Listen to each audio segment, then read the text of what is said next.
ప్రభునేసు నామములో వందనములు. శుభోదయం. యేసయ్య మాట వినటానికి ప్రేమతో ఈ ఉదయకాలములో నేను మిమ్మల్ని ఆహ్వానిస్తున్నాను. ఈ దినము మత్తయి సువార్త 9వ అధ్యాయములో 9 నుండి 13 వచనాలు మనము ధ్యానించుదాం.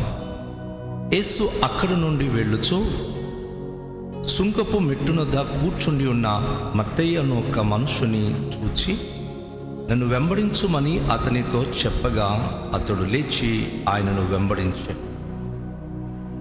ఇంటిలో భోజనమునకు యేసు కూర్చుండి ఉండగా ఇదిగో సుంకరులను పాపులను అనేకులు వచ్చి ఆయన శిష్యుల యొద్దను కూర్చుండి.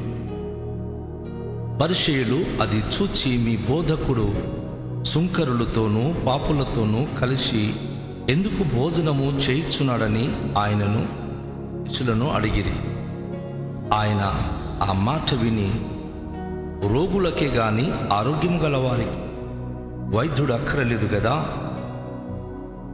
అయితే నేను పాపులను పిలువ వచ్చి తిని గాని నీతిమంతులను పిలువ రాలేదు, గనుక కనికారముననే కోరుచున్నాను గాని బలిని కోరను అను వాక్య భాగం ఏమిటో మీరు వెళ్ళి నేర్చుకునుడని చెప్పారు. దేవుని యొక్క వాక్య భాగంలో మనం ధ్యానించినప్పుడు, నా ప్రియ సహోదరి సహోదరుడా, మనం ఎవ్వరము, ఎలాంటి వారము, ఎక్కడ ఉన్నవారము, దేవుని కనుదృష్టి మన మీద పడినప్పుడు మనం పడి ఉన్న ఆ ప్రతి పరిస్థితి నుంచి ఆయన మనకు లేవనెత్తి తనకు మహిమకరంగా ఆయన మనను వాడుకొనగలిగిన సామర్థ్యుడు. చాలాసార్లు మనుషులు ఏమనుకుంటారంటే, ఒక హోదా కలిగి మంచి పేరు ప్రఖ్యాత కలిగినటువంటి వ్యక్తుల్నే దేవుడు కోరుకుంటారనుకుంటారు. కాదు. ఈరోజు మనం ధ్యానిస్తున్న వాక్య భాగములో మత్తయి అనేటటువంటి ఒక వ్యక్తి తను సుంకపు మెట్టున వద్ద కూర్చుని ఉన్నాడు. అంటే ఆయన సుంకము వసూలు చేసేటటువంటి బాధ్యత కలిగిన వ్యక్తి. ఆ రోజుల్లో అనేక మంది యూదులు ఉద్యోగాల నిమిత్తము రోమియోల దగ్గరికి వెళ్ళినప్పుడు రోమియోలు అనేకమైనటువంటి వస్తువుల మీద సుంకము వసూలు చేసే అలవాటు వారికి. వారు కాంట్రాక్ట్ ఇచ్చేవారు. ఒక్కొక్క ప్రాంతంలో ఫలసహాయం మీద కానీ, పంట భూముల మీద కానీ, లేక ఏదైనా వస్తువుల మీద కానీ ఒక వ్యక్తి తీసుకుని మార్కెటింగ్కి తేవాలనుకుంటే వారు సుంకము కట్టాలి, వారి భూములకు సుంకము కట్టాలి. ఇలాంటి విషయంలో వారి పట్టణ గవిన దగ్గర ఈ మత్తయి కూర్చొని అనేక మంది మరి వచ్చిపోయిన వారికి వారు తెచ్చే సామాగ్రి పైన సుంకము వసూలు చేసే పని ఆయన. యేసుప్రభు వారు వచ్చినప్పుడు ఆ మెట్టు దగ్గర కూర్చున్న ఈ యొక్క మత్తయిను యేసుప్రభు చూశాడు. గమనించండి, యేసుప్రభు వారు మత్తయిను చూచి పిలిచాడు అనడం కాదు, కానీ మత్తయి తన తల్లి గర్భంలో పుట్టక ముందే దేవుని ఏర్పాటు ఆయన పట్ల ఉంది. ఇది చాలా విశేషమైన మాటలు. మత్తయి అనే మాటకు ఇబ్రూ భాషలో తర్జుమ చేయబడి దాని నిజమైన అర్థం ఏమిటి అంటే దేవుని బహుమానము, యెహోవా బహుమతి అని తల్లిదండ్రులు ఆ బిడ్డ పుట్టిన వెంటనే తనకు పేరు పెట్టారు. మత్తయి దేవుడు మాకిచ్చిన బహుమానం అని చెప్పి దేవుని భయభక్తులు పెంచారు. నిరుద్యోగ సమస్యను బట్టియో వారి బ్రతుకు తెరువు బట్టియో సుంకపు మెట్ట దగ్గర కూర్చొని సుంకము వసూలు చేస్తూ తన కుటుంబాన్ని పోషించే బాధ్యత కలిగి ఉన్నాడు. అయితే యేసుప్రభు వారు ఆ మత్తయిను ఆ సుంకపు మెట్టు దగ్గర నుంచి చూచి నన్ను వెంబడించుము అని చెప్పి ఆయనకు ఒక్క మాటే తెలియచేశారు. చాలాసార్లు యేసయ్య మాటల్లో ఉన్న అద్భుతమైన శక్తి ఏమిటంటే, ఆయన గనుక ఒక్క మాట చెబితే ఆ మాట అద్భుతంగా ఒక్కొక్కరి జీవితంలో కార్యాచరణ జరుగుతుంది. ఆయన మాట మనము గ్రహించకుండా ఉన్నంత కాలము మన స్థితిగతులు దౌర్భాగ్యాన్ని ఉంటుంది, కానీ ఆయన మాట గ్రహించి ఆయన మాట చొప్పున జీవించడానికి మనం సిద్ధపడినట్లయితే అద్భుతమైన అనుభూతి మనము పొందగలుగుతాం. మత్తయి తను ఇంతకాలము ఎవరితో సహవాసం అంటే సుంకరులతోనూ పాపులతోనూ అనేక మంది ఈ యొక్క రోమ ప్రభుత్వం కింద ఉన్న ఉద్యోగస్తులతో స్నేహభావము కలిగిన వాడు.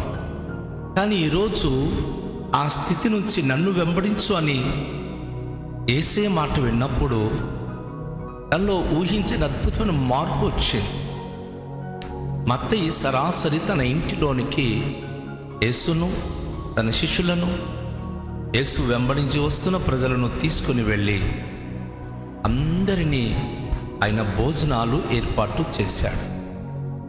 గొప్ప విషయం, యేసు ప్రభువారు ఎవరినైనా ఏర్పరచుకున్నప్పుడు సమాజంలో వారు ఎంత దూరంగా ఉన్నా వారిని అనేక మంది ముందర నిలువబెట్టి తన నామానికి మహిమకరంగా ఆ వ్యక్తికి ఉన్నటువంటి ప్రతి విధమైనటువంటి అపకీర్తిని తీసివేసి ఆ వ్యక్తిని సరైన స్థితిమంతునిగా, ఆశీర్వదించబడిన వ్యక్తిగా మార్చగలిగిన సామర్థ్యత దేవునికి ఉంది.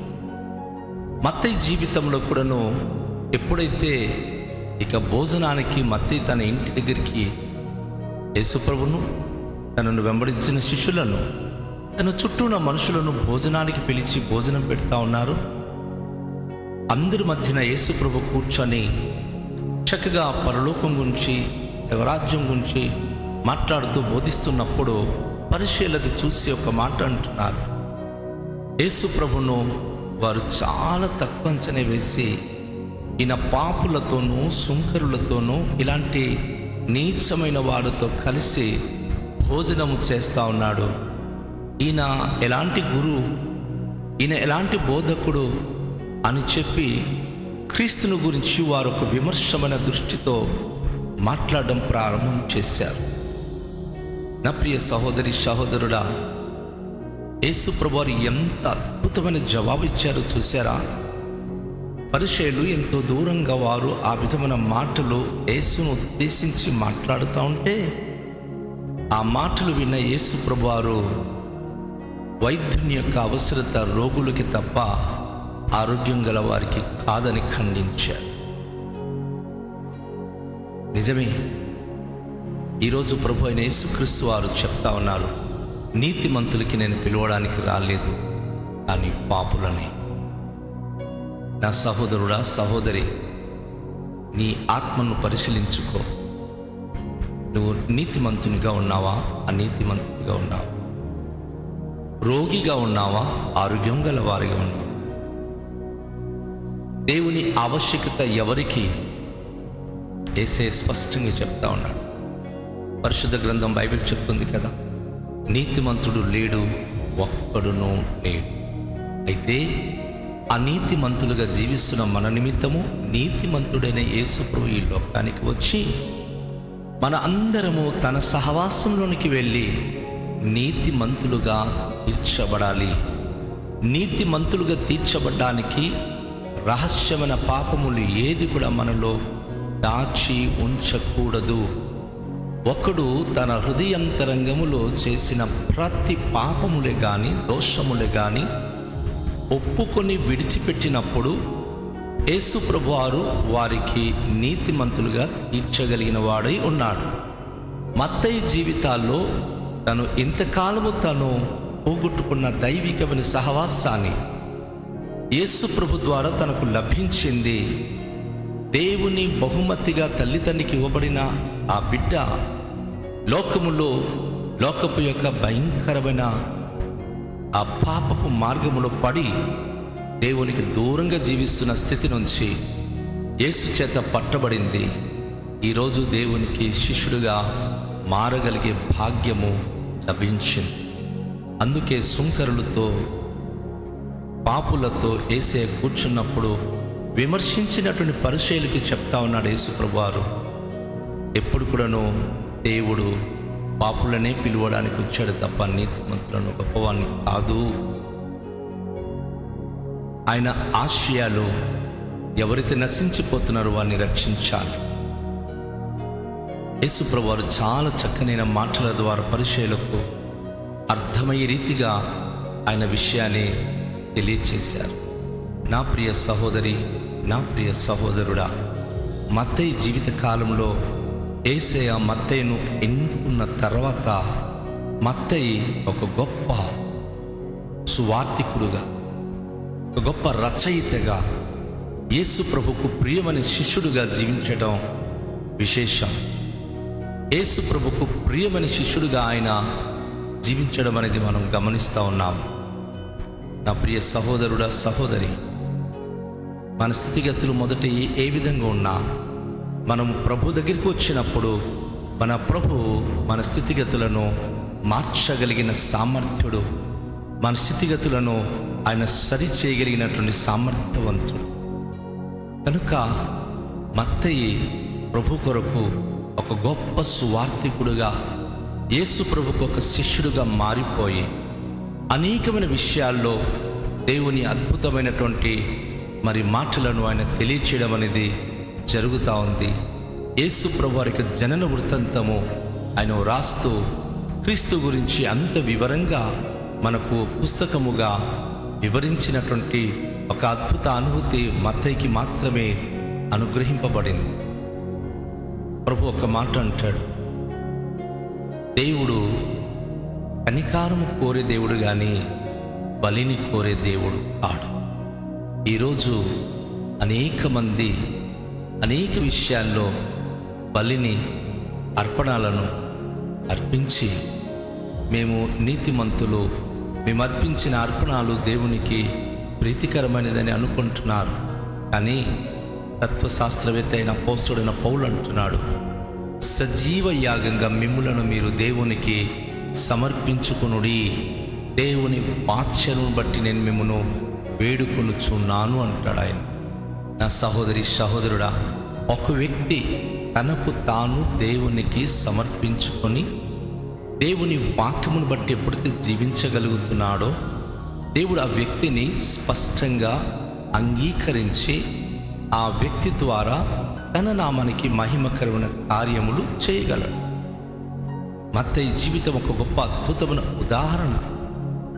ఆయన జీవించిన జీవిత కాలం, ఆయన ఎన్నుకున్నటువంటి తన వృత్తిగతమైన పనులు, తనకొక పాపిగా నిలబెట్టిన, తనకొక సుంకరిగా లోకమంతా తన గురించి పరిగణించిన,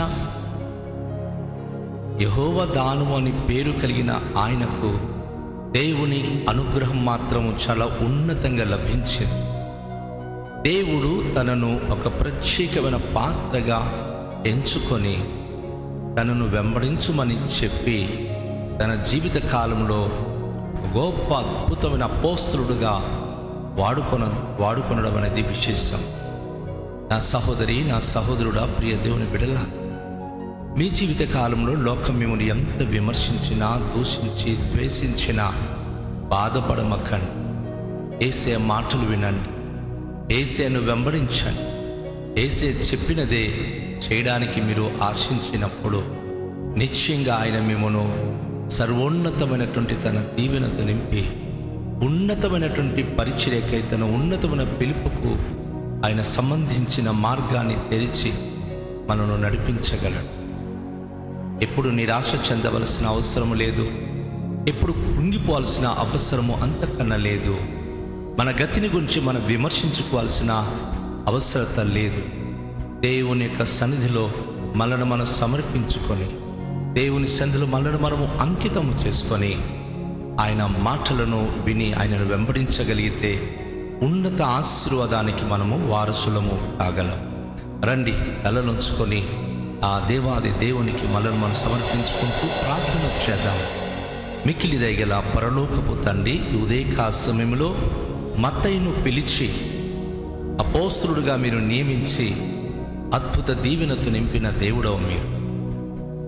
మేము కూడాను పాపులము, మేము కూడాను అనేక విషయాలు తప్పిపోయిన వారు.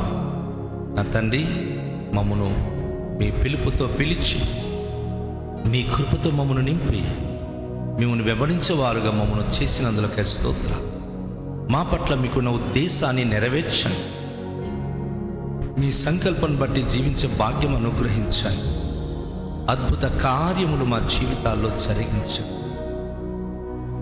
ఈ దినము ప్రతి ప్రియ బిడలు మీ పిలుపును, మీ ఏర్పాటును గ్రహించి మీ కొరకు బలమైన సాధనలుగా జీవించేలాగున కృపద ఇచ్చేయమని, మేము కూర్చున్న ప్రతి ఒక్క స్థితి నుంచి, మేము పడిపోయినటువంటి ప్రతి పరిస్థితి నుంచి విడుదల పొంది మీ నామానికే మహిమకరంగా జీవించే భాగ్యవంతులుగా కృప చూపించమని కృతజ్ఞత స్తోత్రాలు మీకే చెల్లిస్తూ యేసు నామములో ప్రార్థిస్తున్నాము తండ్రి, ఆమేన్. అందరికీ షాలోం. ప్రభు మిమ్మును దీవించునుగాక.